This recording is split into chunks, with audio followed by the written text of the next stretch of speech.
Багш нарын цалин амьдрал ахуйд нь хүрэлцэхгүй байгааг бид бодит байдлаар сурвалжлан хүргэсээр нь энэ удаа 127 дугаар сургуулийн бага ангийн багш дэлгэрсрэнг онцолж байна. За тэрээр мэргэжлээрээ 10 жил ажиллаж байгаа туршлагатай багш ч гэсэн гар дээрээ 1.6 сая төгрөгийн цалин авдаг.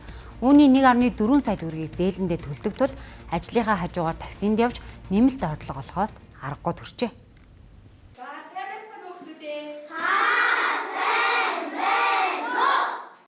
Дэлгэрсрэн багш цалин нь амьдралд нь хүрэлцдэггүй учраас багшийн ажлынхаа хажуугаар цагаар болон өдрөөр мөн улирлын амралтаараа олон ажил хийж байсан.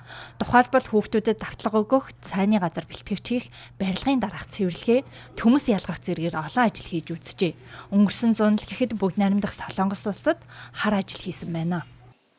Солонгос яваад олсон мөнгөөрөө 2 сар ажиллаад би 10 орчим сая төгрөгийг олсон. За тэр мөнгөөрөө би машин лизэндэж аваад одоо лизэн төлдөг, бас цалингийн зээл маань бас дуусаагүй. Ер нь бол ингээд миний хувьд тийм цаг наргүй ажиллахыг л шаардж байна. Сүүлийн үед халтур аяг хийдэг болсон. Ажлаа тарлаа 8 цагаас хойш, 9 цагаас хойш, 10 цагаас хойш би ингээд шөнийн 3 цаг хүртэл халтур хийгээд зээл хүрэлцэхгүй байгаа тохиолдол эсвэл санхүү мөнгө амьдралд маань хүрэлцэхгүй тэр одоо хүрэлцэхгүй байгаа нөхцөлийг би халтур хийсэн мөнгөөр одоо амьдрал бас залгуулж дэм тус болгож байна да.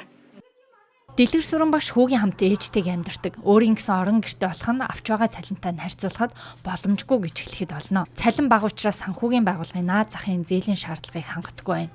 Тэрээр энэ салбарт үнэхээр хайртай, дуртай хүмүүс болон тэтгэврт гарах хугацаанд төгсөн хүмүүс л ажиллаж байгаа гэдгийг ярьж байсан юм а.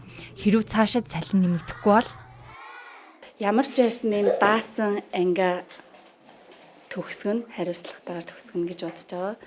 За тэгээд бүр ингээ амьдралд хүрэлцэхгүй байвал хүн мэдээж нэг хүрэлцээтэй нөхцөл боломж, амьдралынхаа нөхцөл боломжийг дээшлүүлэх тийм баталгаатай санхүү эдийн засгийн нөхцөл байдлыг хайж байгаа. Тэгэхээр арай өөр зүйлийг хий гэж одоо бодгол байх та.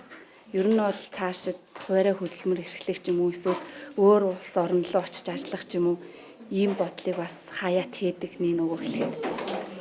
Дэлгэрсрэн багшийн аав дангаас урангуй насаараа багш хийсэн. Боловсролын салбарт сэтгэл зүрхээ зориулж ажилласан тул охин нь ааваасаа үлгэрлэж багш болжээ. Одоо цалин нь хүрэлцдэггүй зэргээр олон сорилттой нүүр тулж байгаа ч тэрээр багш болсондоо харамсаж байгаагүй.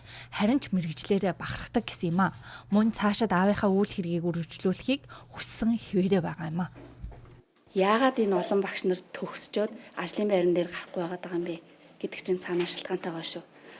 Адаглаад хамгийн наад захын одоо нөгөө нэг сонирхож орох ч юм эсвэл хамгийн наад захын одоо амьдралын баталгааг олох зүйл цалин нь бага байгаа нь одоо энэ багш мэргэжлийг сонгох одоо үнэлэмжийг бууруулж, энэ багшийн нэр хүндийг бас бууруулж ийн гэж үзэж байна. Тэгэхээр энэ боловсролдоо сайхан хөрөнгө оруулалт хийгээд багш нарынхаа цалин мөнгийг нэмээд өгөөч.